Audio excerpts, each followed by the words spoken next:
Paris bureau chief for the New York Times, writing from France since 2002. She began her journalism career as a researcher at Newsweek magazine in New York, later becoming national correspondent in Chicago and bureau chief in Rome. This weekend, she will be decorated as Chevalier of the Legion of Honor, the highest honor of the French state, for her special contribution to the friendship between France and the United States. This is Ms. Sciolino's third book. Her last book, Persian Mirrors, The Elusive Face of Iran, was awarded the 2001 New York Public Library Helen Bernstein Book Award for Excellence in Journalism. Following her discussion, Ms. Sciolino will take questions and then sign books, which you can purchase downstairs on your way out of the store. I would like to extend my gratitude to the Cultural Services of the French Embassy for co-hosting tonight's event, with special thanks to the Cultural Counselor Antonin Baudry and the Cultural Attaché Fabrice Gabriel. Please join me once again in welcoming Elaine Sciolino to the Strand.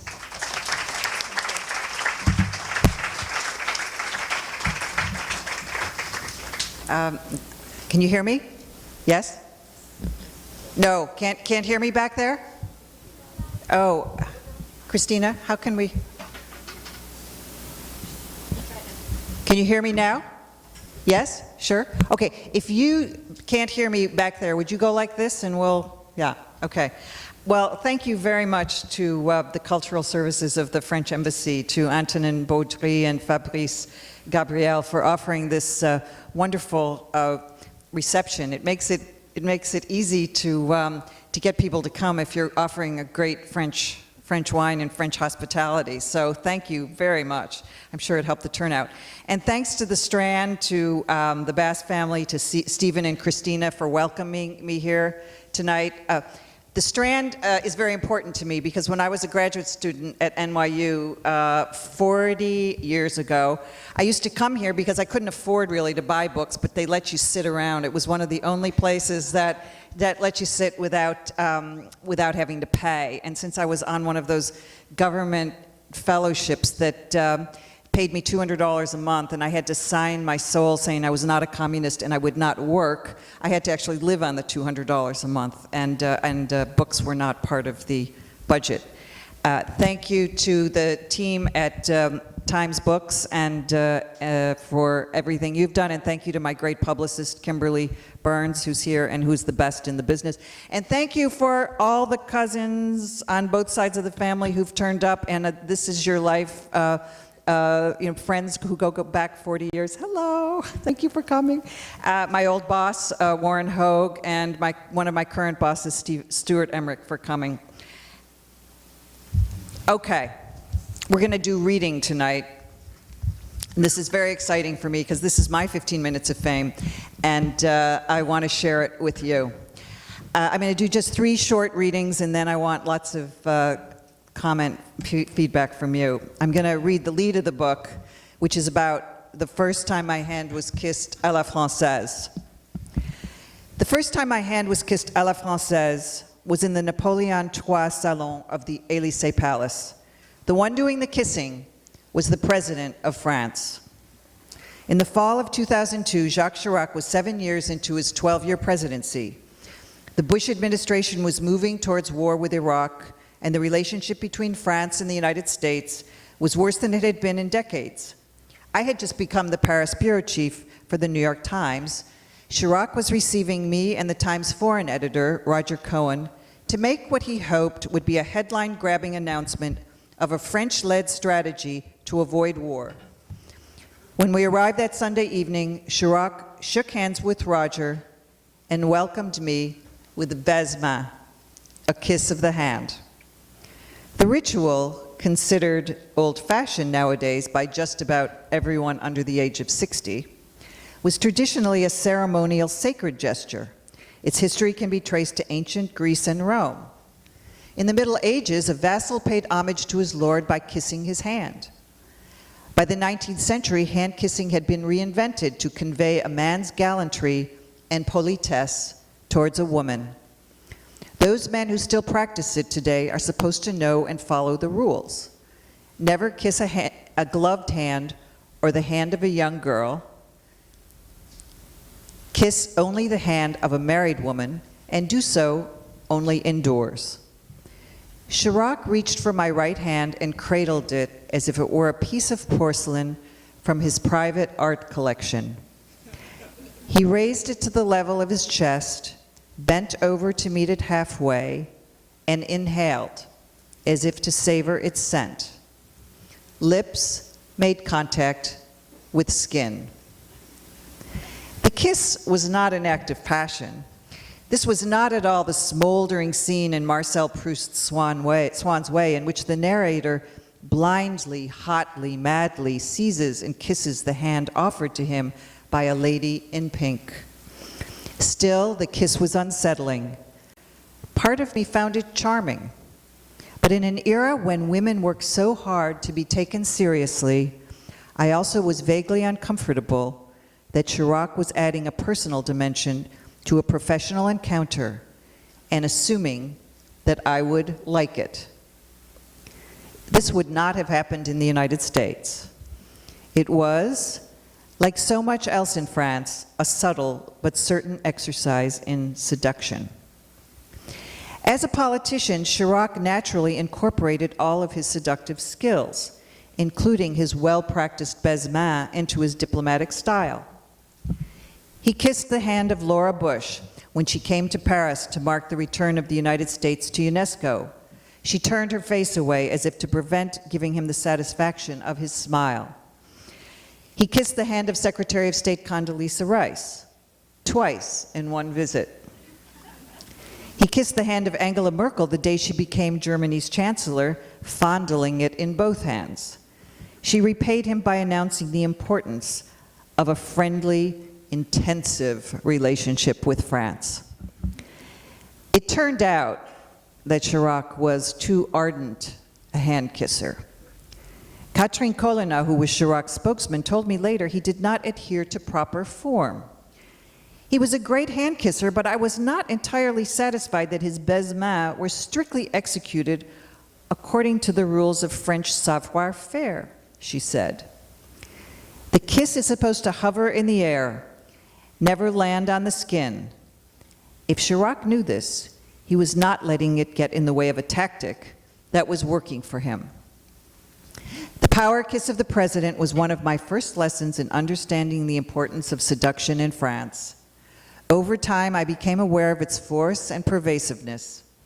I saw it in the disconcertingly intimate eye contact of a diplomat discussing dense policy initiatives, the exaggerated courtly politesse of my elderly neighbor during our serendipitous morning encounters, the flirtatiousness of a female friend that oozed like honey at dinner parties, the banter of a journalist colleague that never ended and never failed to amuse.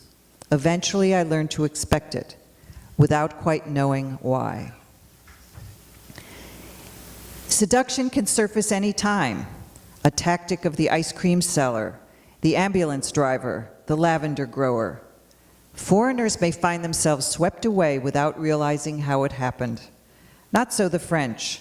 For them, the daily campaign to win and woo is a familiar game, instinctively played and understood.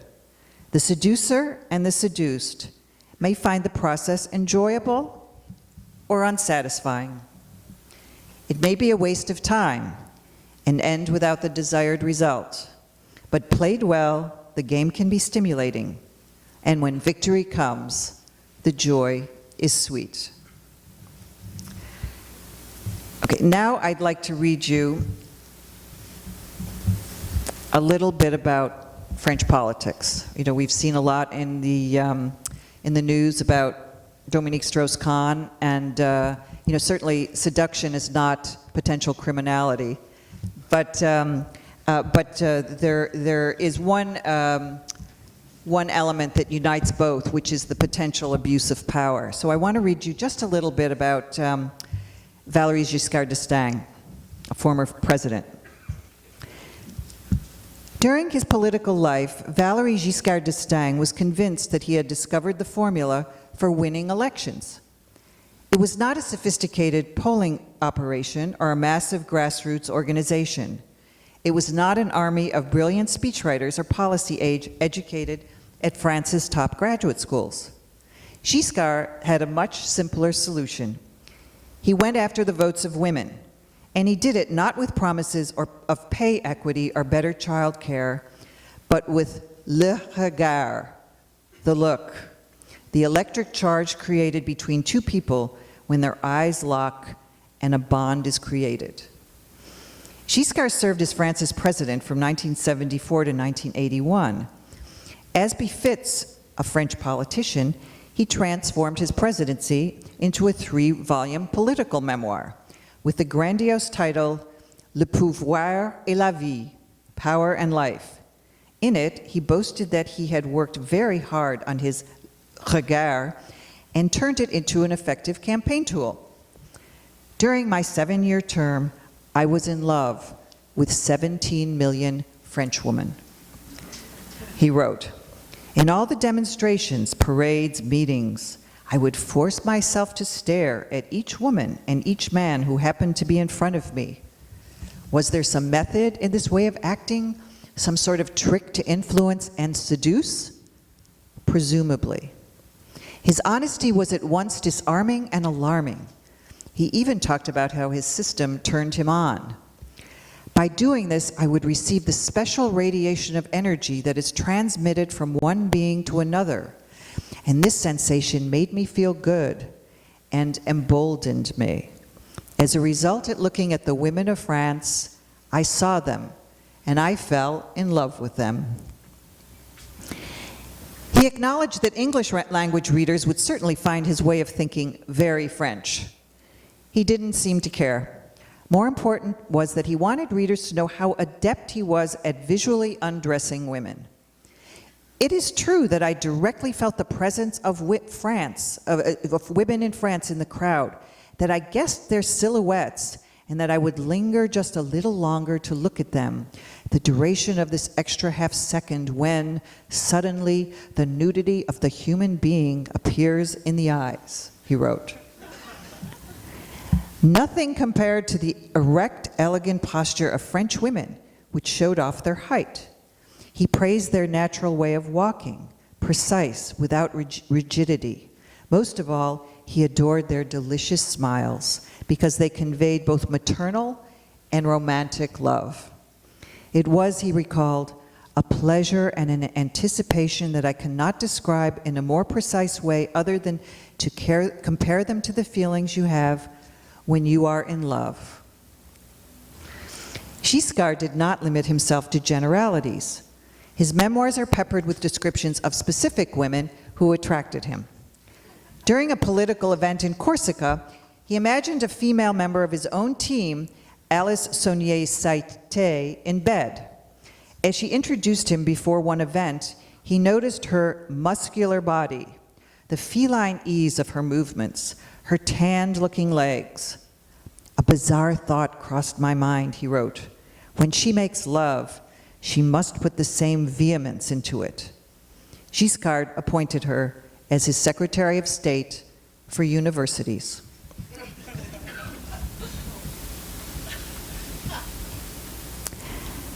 Politicians in France are not hounded out of office for sexual indiscretions, and the public is often happy to let their secrets remain officially under wraps.